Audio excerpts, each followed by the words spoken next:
Okay, I'm gonna start this video out by showing you what a tailstock collar is, because I've been doing a lot of humming tailstock collar, and I realize you guys don't really understand exactly what it is. So let me show you this. What I'm showing you here is something I designed for a mini lathe. The same principle applies for conventional lathe. It's all the same. All right, let's look at this. I'm looking at one view of a tailstock collar. All right?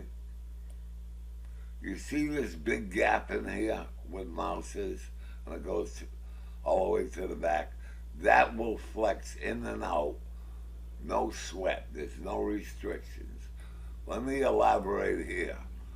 You see this? That's a 1032 screw. This area here is threaded.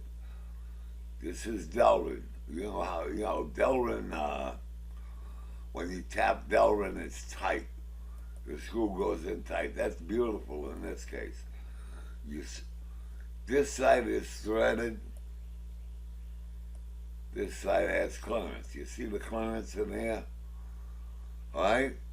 So this is fixed, and this is free to go in and close up, right?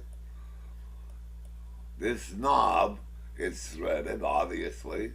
So when you tighten the knob, you close up this bore very easily, all right? That's one view of it. Let me show you how it looks in another view. Let's play make-believe. Make-believe you get the back of your head inside of a 3-jaw chuck, and you're looking to the tail, towards the tailstock. This is what you see. See that?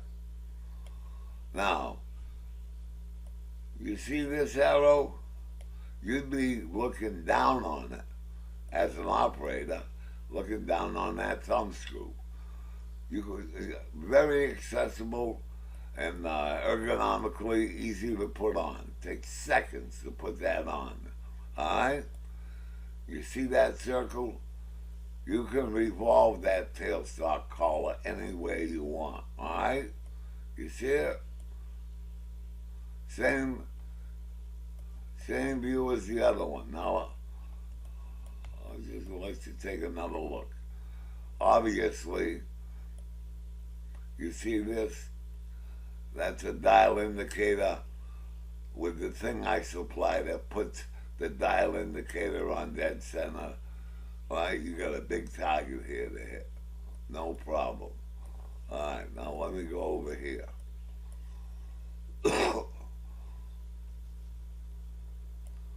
You see this tailstock collar? Now I'm turning it 90 degrees, and I'm letting you see. There's the knob again.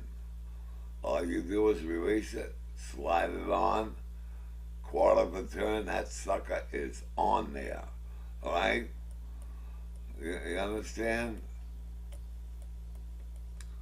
You see these things? This is what I offered, bi-directional indicator for a mini lathe. It doesn't matter, mini lathe or conventional, same concept. This dial indicator is aiming towards the tailstock. All you do is you took it from this section here, see this section here, and you just put it over there. When it was the other way, that's diameter. When you put it on this area, it points to the tailstock. All right, you get the orientation here. Let me start a little story for you. If you've ever worked in a machine shop, which you all have, when you're drilling using the tailstock, and you want to drill a relatively deep hole, right? You got a lot of ways of measuring how far that drill traveled. Some guys may put a mark on a. Some guys may use a 6-inch scale and put a mark on there with a magic marker. Other guys put DROs. They mount DROs to the top, right? And and they measure the distance that way, right? Or you can use a graduated collar on here. But there's one thing, let me tell you this. Once you start your drilling, before you start your drilling process, that tailstock gets locked down to the bedways.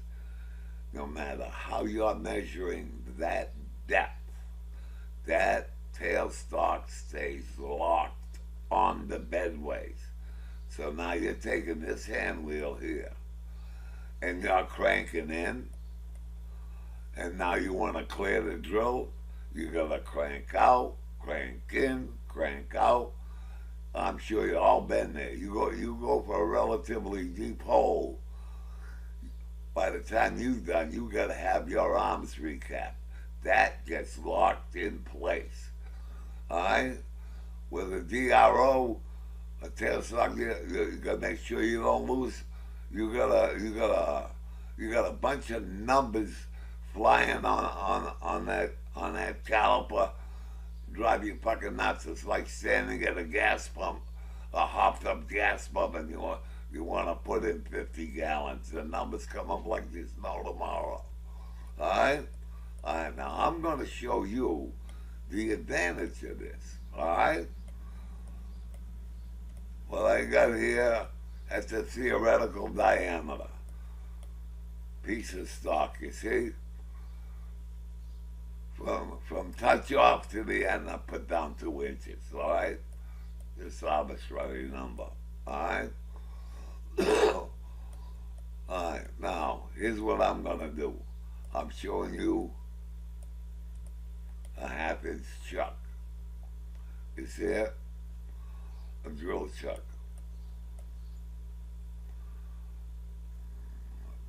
This is the arbor that holds the drill chuck. You see it here, just sticking out a little bit? What I do is I put the drill in, here's the back of the drill, and I bump it right up against it so it can't back up. Alright? A lot of guys will put it in and the drill will back up, and they end up with the wrong depth. Alright? It's a 1/2 inch drill chuck. I got it sticking out for display purposes, the right amount, okay? So here's what I'm gonna do now. I'm gonna show you. I'm gonna put this. In other words, you got nothing in the tailstock, you put that on in a second. This tailstock collar. I'm gonna put this down and touch off, okay?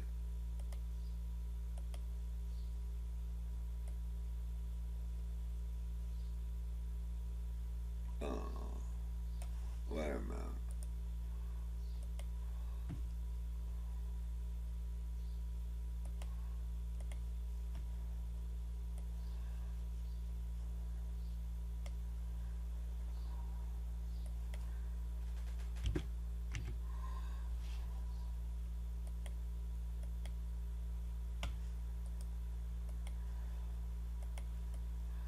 Okay, after you put the tailstock collar on,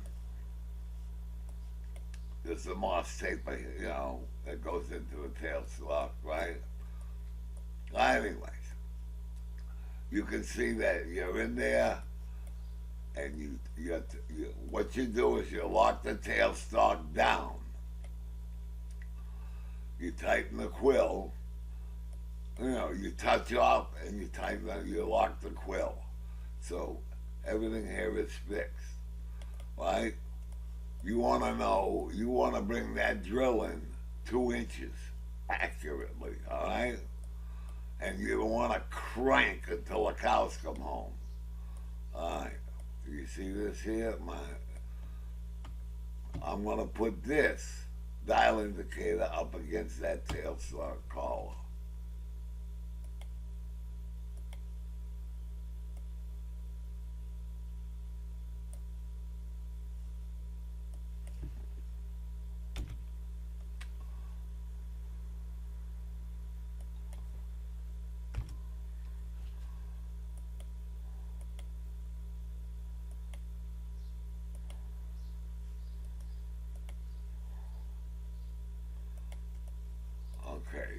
See this? Now you zero. You don't make that dial indicator. You just go part of a revolution and you zero it up. You don't want a bunch of revolutions, you'll lose count. Alright, you're touching off here, everything's good. Now you want to advance it 2 inches. Alright? Now you can unlock this tip. Now this, how did you back it up 2 inches? If you get a DRO on your lathe, that's easy. You know, you just back it up. You zero it when it touches, you dial off 2 inches, and you lock the carriage. Alright? If you don't have a DRO, you can put a dial indicator, an indicator stop. 2 inches. You understand? Whatever it is. Then you make sure the carriage is locked 2 inches away from here by various methods. Alright? So now all you gotta do is you can unlock this carriage, this tail stalk, and you can dial in, you can leave it only when you're drilling. You can lock it. You can drill in, unlock the tail stalk, pull it back to clear, push it back in, no matter what you're doing. Because that's how I drill in deep holes. I don't crank in and crank out and crank. I dial it in, pull the tail stalk out, unlock it, pull the tail, clear the chips, push it back in, lock the tail stalk till I get to my depth. You ain't doing that with a tail stalk DRO or with a graduated collar. You're gonna drive yourself fucking nuts. This thing gives you the advantage of touching off, backing it up the required distance, and the luxury of going in and out. Alright? Let me do it. Alright? You see it? I think I've covered it. That's the advantage of a tailstock collar, right? You put it on in seconds, right? As long as of course, you're not putting it with this drill chuck in there. You're not putting it on, but with the tailstock empty, you just slip it on, then load your tailstocks. Got a taper, right? Things go in and out quickly. As far as I'm concerned, I've created one years ago, and I do my drilling that way, you know, or get my depths that way. No matter what you put in the tailstock, you want to know, you want to control the depth that you're going. All right, all right. Let me see if this makes any sense. I'm out of here.